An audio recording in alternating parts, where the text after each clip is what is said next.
Ada beberapa pendapat mengenai hilangnya Keraton Majapahit. Pertama, bahan bangunan keraton yang terbuat dari bahan-bahan organik sehingga menyebabkan bangunan keraton mengalami proses pelapukan dan tidak bisa bertahan hingga ratusan tahun, layaknya candi yang terbuat dari batu alam yang masih bisa kita jumpai hingga saat ini. Kedua, bangunan keraton hilang karena adanya bencana alam. Pendapat ini menyebutkan bahwa bangunan keraton bisa jadi terkubur oleh abu letusan gunung berapi, mengingat di kawasan Jawa Timur terdapat banyak gunung aktif. Selain itu, ada juga yang berpendapat bahwa Keraton Majapahit hilang dikarenakan terkubur lumpur yang berasal dari sungai tempat lahar gunung berapi melintas. Pendapat ini cukup masuk akal mengingat letak Keraton Majapahit yang diperkirakan berlokasi dekat dengan Sungai Berantas. Ketiga, adanya konflik internal dan serangan dari kerajaan lain.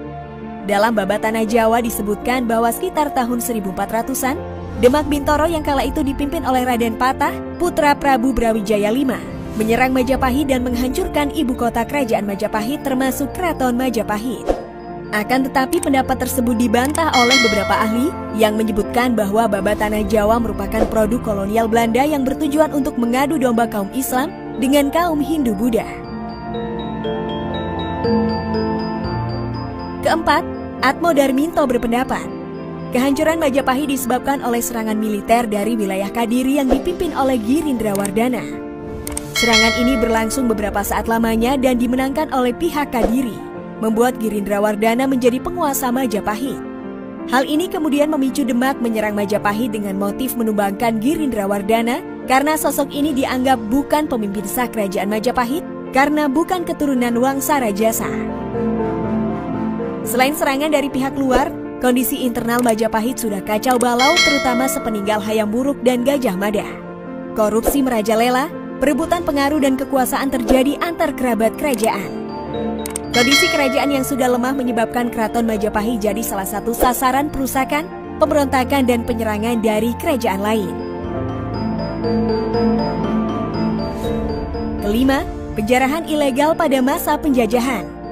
Dalam sebuah catatan laporan Belanda disebutkan, pada sekitar tahun 1800 Masehi, wilayah Trowulan kehilangan sekitar 5 juta kubik tanah sebagai akibat penggalian ilegal yang dilakukan oleh para pemburu peninggalan kerajaan Majapahit. Disinyalir banyak sekali peninggalan Majapahit yang dicuri pada saat itu. Keenam, Keraton Majapahit Moksa. Pendapat ini mungkin tidak didasarkan pada alasan yang ilmiah. Akan tetapi dalam ilmu sejarah khususnya di Indonesia, jika suatu kejadian belum juga ditemukan penyebabnya, bisa jadi hal tersebut disebabkan faktor X, yaitu hal gaib yang berada di luar jangkauan indera manusia. Beberapa orang berpendapat Keraton Majapahit sengaja dimoksa dan dihilangkan oleh makhluk gaib dengan tujuan kelestarian keraton tetap berjalan di alam yang lain dan terlindung dari tangan-tangan jahil para manusia.